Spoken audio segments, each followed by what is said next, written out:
Hello student, स्वागत है आप सभी का फैक्ट एक्सा के एक नए वीडियो में। और इस वीडियो में हम बात करेंगे pending at district scholarship committee के स्टेटस के बारे में कि अगर आपका status current status pending at district scholarship committee दिखा रहा है तो इसका रीजन क्या है, ये आपका कैसे वेरीफाई होगा, इस वीडियो में इसी के बारे में बात करेंगे। सबसे पहले सभी स्टूडेंट से रिक्वेस्ट है, जिन्होंने अभी तक चैनल को सब्सक्राइब नहीं किया है, स्कॉलरशिप की अपडेट्स के लिए चैनल को सब्सक्राइब कीजिए, बेल आइकन को प्रेस करके ऑल पे क्लिक कर लीजिए और टेलीग्राम चैनल को ज्वाइन कर लीजिए। यहाँ पे आपको दिख रहा होगा इनका पाठ्यक्रम क्या है, बैचलर ऑफ आर्ट्स यानी कि कह लीजिए कि बीए के ये स्टूडेंट है, थर्ड ईयर के फाइनल ईयर के स्टूडेंट्स है, रिन्यूअल कैटेगरी के स्टूडेंट्स है और इनकी जो कास्ट कैटेगरी है वो जनरल है। तो चाहे आप किसी भी कास्ट कैटेगरी से बिलोंग करते होंगे, किसी भी क्लास या फिर किसी भी कोर्स से बिलोंग करते होंगे, अगर आपके करंट स्टेटस में pending at district scholarship committee दिखा रहा है तो ये क्यों दिखाता है, इसका रीजन क्या है, इसका समाधान क्या है। तो सबसे पहले आप ये समझिए कि ये pending at district scholarship committee का मतलब क्या होता है कि आपका जो फॉर्म है वो जो डिस्ट्रिक्ट लेवल है, जो DWO कह लीजिए कि विभाग है, समाज का जो विभाग है, वहां पे जाकर के अभी आपका फॉर्म क्या है, पेंडिंग में पड़ा हुआ है। अब ये क्यों पड़ा हुआ है भाई, अभी आपने देखा होगा बहुत सारे बच्चों का यहाँ पे स्टेटस, करेंट स्टेटस मतलब उसमें वेरीफाई होना होगा तो वेरीफाई हुआ है, या फिर कई बच्चों का रिजेक्ट हुआ है, कई बच्चों में मार्क्स मिसमैच या फिर इनकम सर्टिफिकेट वगैरह को लेकर के समस्या वगैरह आ रही है, लेकिन आपका तो पेंडिंग पड़ा हुआ है। तो आपका पेंडिंग क्यों पड़ा हुआ है, तो आप अगर नीचे की ओर यहाँ पे आएंगे, देखिए यहाँ पे देखिए इनके सारी चीजें सही है, गत वर्ष के प्राप्त अंक, पूर्णांक, अटेंडेंस का भी परसेंटेज 75 से ऊपर है। यहाँ पे एक चीज आप देखेंगे कि संबंधित विश्वविद्यालय एवं एफिलिएटिंग एजेंसी द्वारा संस्था की मान्यता, पाठ्यक्रम का वर्ष एवं अध्ययनरत वर्गवार वास्तविक छात्र संख्या की प्रमाणिकता को डिजिटल हस्ताक्षर से ऑनलाइन सत्यापित नहीं किया गया है।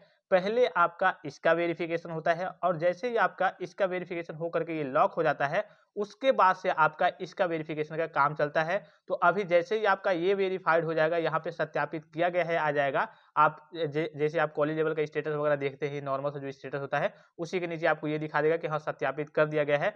उसके बाद से आपका इसका वेरिफिकेशन चलेगा। तो इसीलिए जो अभी आपका फॉर्म है पेंडिंग ए डिस्ट्रिक्ट स्कॉलरशिप कमेटी पे, वहां पे पेंडिंग में पड़ा हुआ है। अब पेंडिंग में देखिए, जब आपका फॉर्म कहिए कि स्टेटस पेंडिंग में रहता है तो लगभग लगभग हर बार की बात करें तो 90% से बच्चों का ऊपर कह लीजिए कि यहाँ पे अगर आपका पेंडिंग है तो वेरीफाइड होने के चांसेस रहते हैं। अगर आपका करंट स्टेटस में भी पेंडिंग है तो बस आपका इसका जब वेरिफिकेशन जैसे ही हो सकता है, बहुत सारे बच्चों का सत्यापित कर दिया गया होता है, अपडेट नहीं हुआ होता है, तो जैसे ये अपडेट होगा यहाँ पे सत्यापन आपका कंप्लीट हो जाएगा, उसके बाद से ये वेरिफिकेशन भी आपका स्टार्ट हो जाएगा और ये भी आपका verified recommended by district scholarship committee हो जाएगा। ये क्या चीज है, इसका वेरिफिकेशन कब तक होगा, चलिए मैं आपको ऑफिशियल नोटिफिकेशन के माध्यम से बता देता हूँ। जो भी स्टूडेंट टेलीग्राम चैनल को नहीं ज्वाइन किए, फैक्ट एक्सा टेलीग्राम चैनल को ज्वाइन कर लेंगे, यहाँ पे सारी अपडेट, सारी नोटिस वगैरह जितनी चीज आती है, सारी इन्फॉर्मेशन आपको टाइम टू टाइम मिल जाती है। तो यहाँ पे चलिए मैं एक कास्ट कैटेगरी के बच्चों का जनरल का कहिए कि यहाँ पे ओपन कर लेता हूँ, आप अपनी कास्ट कैटेगरी के अकॉर्डिंग देख लेंगे। अब क्योंकि यहाँ पे फॉर्म जो फिलअप हो रहा है कई शिफ्ट में फिलअप हो रहा है, लगभग लगभग सभी के लिए जितनी भी डेट्स वगैरह रहती हैं सभी के लिए सेम रहती है। कुछ बच्चों के लिए थोड़ा सा SC ST के बच्चों के लिए फॉर्म भरने के लिए भी थोड़ा सा ज्यादा मौका मिलता है। तो यहाँ पे देखिए वही चीज आपने जो उसमें देखा होगा, सेम वही चीज है कि विश्वविद्यालय एवं एफिलिएटिंग एजेंसी और जिला विद्यालय निरीक्षक द्वारा वास्तविक छात्रों का सत्यापन व अपात्र छात्रों का पाठ्यक्रम और संस्था को ब्लॉक करना।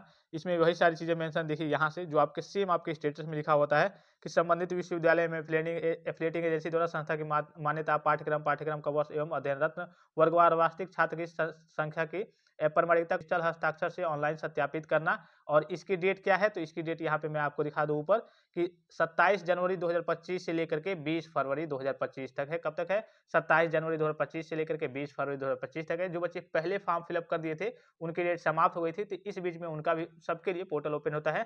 तो यहाँ पे आपका जैसे ही सत्यापित दिखा देगा वहां पे कि हाँ आपका सत्यापित कर दिया गया है, उसके बाद से जो आपका पेंडिंग डिस्ट्रिक्ट स्कॉलरशिप कमेटी है उसके बाद से वो आपका देखा जाएगा और उसके बाद से उसको वेरीफाई किया जाएगा। तो इसीलिए अभी फिलहाल में बहुत सारे बच्चों में पेंडिंग डिस्ट्रिक्ट स्कॉलरशिप के लिए कमेटी की समस्या आ रही है। तो इससे बहुत ज्यादा आपको घबराना नहीं है कि हाँ मेरा पेंडिंग दिखा रहा है। बहुत सारे बच्चों का वेरीफाई हो गया है, बहुत सारे बच्चों का रिजेक्ट होना है, रिजेक्ट हो गया है, बहुत सारे बच्चों में कहिए कि समस्या है, इनकम सर्टिफिकेट वगैरह गलत है, बहुत सारी चीजें गलत है, तो वो कहिए कि उनके में शो हो रहा है, लेकिन मेरा तो अभी पेंडिंग में पड़ा हुआ है। तो पेंडिंग की बात करें तो पेंडिंग में ज्यादा यही होता है कि आपका जो फॉर्म है वो वेरीफाई कर दिया जाता है। हर बार की बात करें जितना डेटा निकलता है कि हाँ अगर मान लीजिए कि 1 लाख बच्चे हैं तो उसमें से 90,000 के आसपास बच्चों का कहिए कि वेरीफाई कर दिया जाएगा। कुछ ही बच्चे होंगे जिनमें कहिए कि ज्यादा कोई त्रुटि वगैरह होगी, तो जब वहां से चेक किया जाएगा तो उनका फॉर्म वगैरह रिजेक्ट कर दिया जाएगा। तो यही होता है आपके pending at district scholarship committee का मतलब। तो आई होप कि ये वीडियो आपको इन्फॉर्मेटिव लगा होगा। और भी किसी प्रकार का संदेह हो, कोई जानकारी चाहिए तो आप कमेंट बॉक्स में कमेंट करके पूछ सकते हैं। फिलहाल इस वीडियो में इतना, इजाजत दीजिए, धन्यवाद, थैंक्स फॉर वॉचिंग, मिलते हैं नेक्स्ट वीडियो में।